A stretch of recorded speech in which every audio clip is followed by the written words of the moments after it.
सुप्रभात बच्चों। मैं मंजरी वर्मा, आपकी हिंदी की शिक्षिका, ऑनलाइन क्लास में आप सबका स्वागत करती हूँ। आप लोगों को ऑनलाइन पढ़ाई बिल्कुल उसी तरह करनी है बच्चों, जिस तरह हम लोग विद्यालय जाके करते थे। जो भी यहाँ पढ़ाई होती है उसको बिल्कुल सीरियसली करना है। वीडियो एक बार में समझ नहीं आए, 2 बार 3 बार उसको देखना है, पॉज करके सारे प्रश्नोत्तर को भी शेयर करना है बच्चों, ठीक है। और पिछली जितनी भी पढ़ाई हो चुकी है, अब हम पाठ 4 में आ चुके हैं। पाठ 1, 2, 3 और व्याकरण के जो भी पाठ पढ़ाए हुए हैं या फिर मैंने जो अनुच्छेद लिखाया है, उन सभी का आप लोग बिल्कुल अच्छी तरह से रिवीजन करते रहेंगे। ये नहीं कि पाठ खत्म हुई और उसको भूल गए। उन सभी पाठों को भी आप लोग को बिल्कुल रिवीजन अच्छी तरह से करना है और याद करना है। तो चलिए हम चलते हैं आज की पढ़ाई की ओर। पाठ 4 घमंडी कौवा के सारे प्रश्नोत्तर हम बनवा चुके हैं। बात भाषा की के कुछ प्रश्न शेष रह गए थे, तो आज हम उसको बनाते हैं।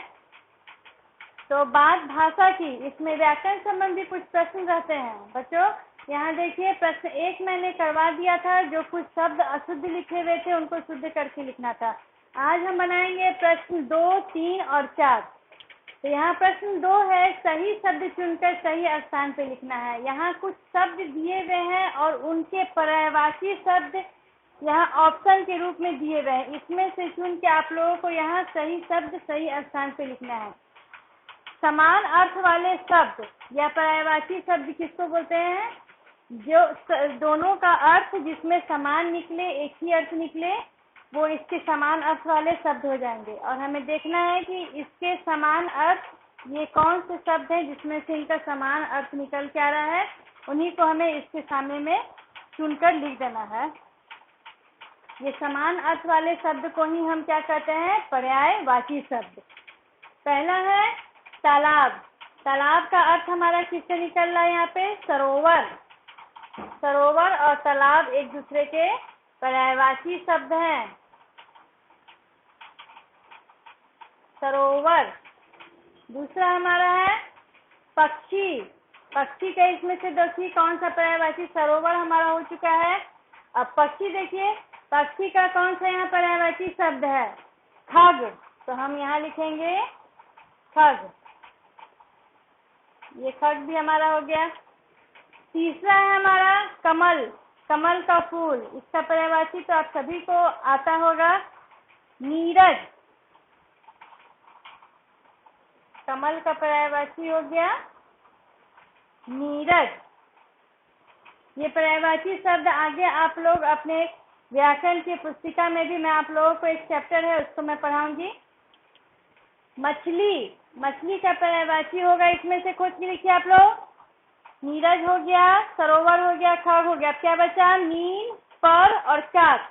तो मछली का पर्यायवाची यहाँ कौन सा शब्द निकल कर आ रहा है? नील।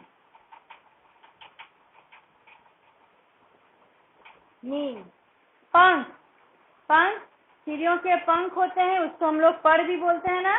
तो यहाँ इसका पंख का पर्यायवाची हो गया पर। कौवा। कौवा का कौन सा अर्थ यहाँ पे समान अर्थ वाला बचा? काक। काक। तो इस तरह से हम देख रहे हैं, ये हमने इन ऑप्शन में से सही शब्द को सही स्थान पे लिख दिया, जो कि इनके पर्यायवाची शब्द हो गए। तालाब का सरोवर, पक्षी का खग, कमल का नीरज, मछली का नील, पंख का पर और कौवा का काक। तो इस तरह से हमारा प्रश्न 2 बनकर तैयार हो गया। प्रश्न 3 है, नीचे दिए गए वाक्यों में आए सर्वनाम शब्द वर्ग पहेली में से खोजो। यहाँ पहले कुछ हमारा वाक्य दिया गया है, 5 वाक्य हैं। इनमें कुछ सर्वनाम शब्दों का प्रयोग किया गया है और उसके बाद यहाँ एक वर्ग पहेली मैंने बनाई है, जो कि आप लोगों की पुस्तिका में भी है।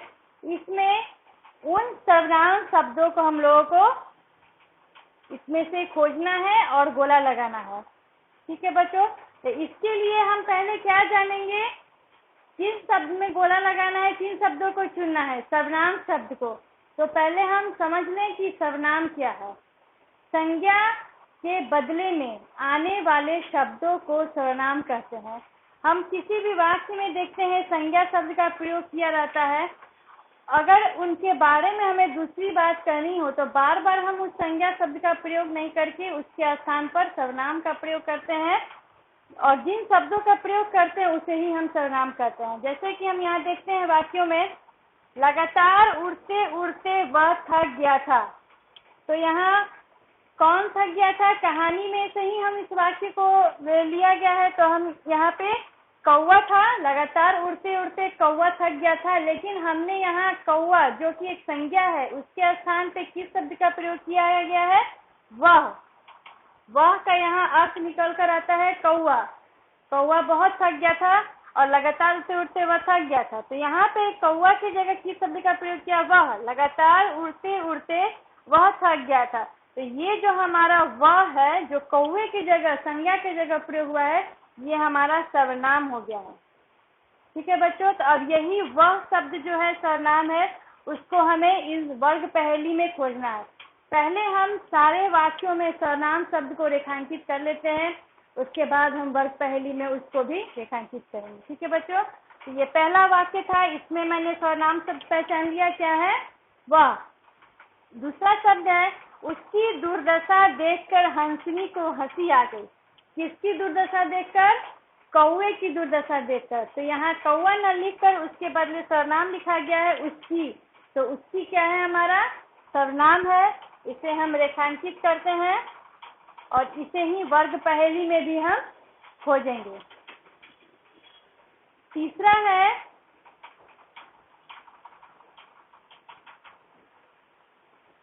है हमारा, तुम्हें आज तक कभी उड़ते नहीं देखा। तो यहाँ हमारा तुम्हें जो है सर्वनाम शब्द है। तुम्हें आज तक कभी उड़ते नहीं देखा, ये कौवा ने हंस दंपति से कहा था कि तुम लोगों को, तुम्हें आज तक मैंने कभी उड़ते नहीं देखा है। तो ये तुम्हें हमारा सर्वनाम हो जाता है। चौथा है, हमें कभी भी घमंड नहीं करना चाहिए। हमें का प्रयोग किया गया है, यहाँ पे किसी संज्ञा शब्द, किसी का नाम का प्रयोग नहीं किया। हमें, हम सभी को। तो ये हमें जो है ये भी हमारा सर्वनाम शब्द है। अंतिम वाक्य है, बात तो तुम ठीक कह रही हो। बात तो तुम ठीक कह रही हो। तो यहाँ जो मेरा तुम है, ये तुम हमारा सर्वनाम शब्द हो गया। हंस कह रहा था हंसनी को कि बात तो तुम हंसनी ठीक कह रही हो, लेकिन हंसनी की जगह यहाँ पे तुम का प्रयोग किया गया। बात तो तुम ठीक कह रही हो। तो ये जो तुम है ये हमारा सर्वनाम शब्द है। अब आइए इसको हम इस वर्ग पहेली में खोज के उसको भी हम गोला लगा लेते हैं। तो वह, हम देखेंगे कि वह कहाँ पर गोला लगा हुआ है? यहाँ पे। ये वह सर्वनाम शब्द है, इसको हम लोग वर्ग पहेली में से खोज लिए। ये हमारा पहला हो गया वह। दूसरा है हमारा उसकी। यहाँ हम देखेंगे, आप लोगों की हिंदी की पुस्तिका में भी ये वर्ग पहेली बना हुआ है। आप लोग इसको बिल्कुल अच्छे से अपने किताब में ही बनाइएगा। बात भाषा की कॉपी में बनाना नहीं है, इसको किताब में ही आप लोग को अंडरलाइन करना है। उसकी, ये हमारा दूसरा हो गया। उसकी दुर्दशा देखकर, तो हम यहाँ उसकी को पहचान लिए और उसको गोल में घेर दिए। तीसरा है, तुम्हें आज तक कभी उड़ते नहीं देखा। तो यहाँ हम तुम्हें देखेंगे, तू आधा म है, तुम्हें। ये हमारा तीसरा हो गया। चौथा है, हमें कभी भी घमंड नहीं करना चाहिए। तो हम हमें खोजेंगे और उसे हम यहाँ हमें इसको वर्ग पहेली में से खोज लिया। ये चौथा हो गया। और पांचवा है, बात तो तुम ठीक कह रही हो। अब तुमको खोजते हैं, कहाँ है? यहाँ, तू म तुम। इस तरह से हमारा ये वर्ग पहेली बनकर तैयार हो गया। 5, वह, उसकी, तुम्हें, हमें और तुम, ये जो पांचों सर्वनाम शब्द थे उसको हमने यहाँ वर्ग पहेली में खोज लिया। उसे नंबरिंग भी मैंने दे दिया है आप लोगों को सुविधा के लिए। ठीक है बच्चों, तब आइए अगले प्रश्न पे चलते हैं। प्रश्न 4, नीचे दिए गए शब्दों के बहुवचन लिखो। ये सभी एक वचन लिखे गए हैं और इनका हमें बहुवचन बनाना है। एक वचन से बहुवचन आप लोगों ने पिछली कक्षा में भी पढ़ा होगा, एक वचन से बहुवचन। तो चलिए आज हम बनाते हैं मछली। मछली का बहुवचन होगा मछलियां। जिनसे एक वस्तु का ज्ञान होता है उसे एक वचन कहते हैं, और बहुत सारी वस्तुओं का जिनसे ज्ञान होता है बहुवचन कहलाती है। यहाँ ध्यान दीजिए कि जब एक वचन में ऐसा कोई भी शब्द हो जिसका अंतिम व्यंजन में बड़ी ई की मात्रा लगी हुई हो, तो उसका जब हम बहुवचन बनाते हैं तो वो जो अंतिम व्यंजन वर्ण रहता है जिसमें बड़ी ई की मात्रा रहती है, वो बड़ी ई को पहले हम छोटी ई में कन्वर्ट करेंगे। छोटी ई कर देंगे मछली या पे चंद बिंदु। देखा हमने, यहाँ बड़ी ई है, लेकिन जब हम उसका बहुवचन बनाएंगे तो छोटी ई कर देंगे। ऐसा सिर्फ उन्हीं शब्दों में करेंगे जिसके लास्ट वाले व्यंजन में बड़ी ई की मात्रा होगी। डाली, डाली का होगा डालियां। देखिए यहाँ भी बड़ी ई थी, लेकिन यहाँ छोटी ई की मात्रा हो गई। थाली, थाली का लिखेंगे थालियां।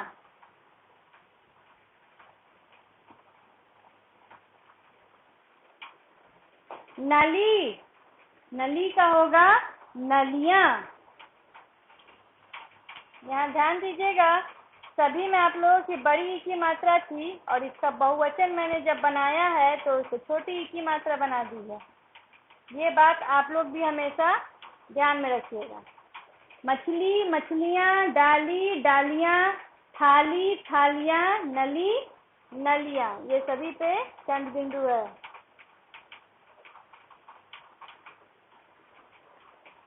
अब अगले 4 शब्द हैं झील, नजर, आंख और सांसें। तो झील का होगा झीलें, ल में एक की मात्रा और ऊपर बिंदु। झीलें। नजर का नजरें। ये सभी जितना आप लोग बनाइएगा, जितना प्रैक्टिस कीजिएगा, उतना आप लोगों को आएगा। ये सारी चीजें याद करने की नहीं होती है, बनाते बनाते प्रैक्टिस करने से ही ये दिमाग में बिल्कुल बैठ जाता है। आँख, आंखें।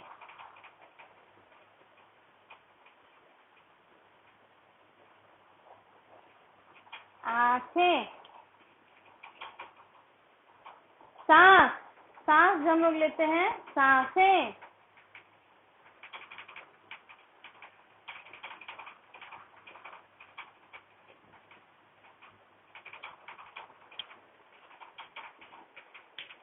तो ये हमारे सभी एक वचन जो शब्द थे वे बहुवचन में बदल चुके हैं। मछली, मछलियां, डाली, डालियां, थाली, थालियां, नली, नलियां। यहाँ मैंने क्या ध्यान देने योग्य बात बताई है, जो बड़ी ई की मात्रा लास्ट व्यंजन में होगा वो छोटी ई की मात्रा में बदल जाएगा, और या और ऊपर चंद बिंदु। ठीक है बच्चों, अब इधर देख लीजिए। झील, झीलें, नजर, नजरें, आँख, आंखें, सांस और सांसें। ये सभी आपके व्याकरण संबंधी प्रश्न थे और बात भाषा की में दिया हुआ था आप लोगों का। मैंने इन सभी प्रश्नों को करवा दिया और इस तरह से पाठ 4 के सभी प्रश्न मौखिक से लेके लिखित और बात भाषा की सभी यहाँ समाप्त हो गए हैं। आप सभी इस पाठ का फेयर बहुत अच्छे से कर लीजिएगा, बात भाषा की किताब में बना लीजिएगा बच्चों, और आगे की पढ़ाई अब अगली कक्षा में होगी। पिछले सारे पाठों का आप लोग रिवीजन जारी रखिएगा। ठीक है बच्चों, अब आगे की पढ़ाई अगली कक्षा में। धन्यवाद।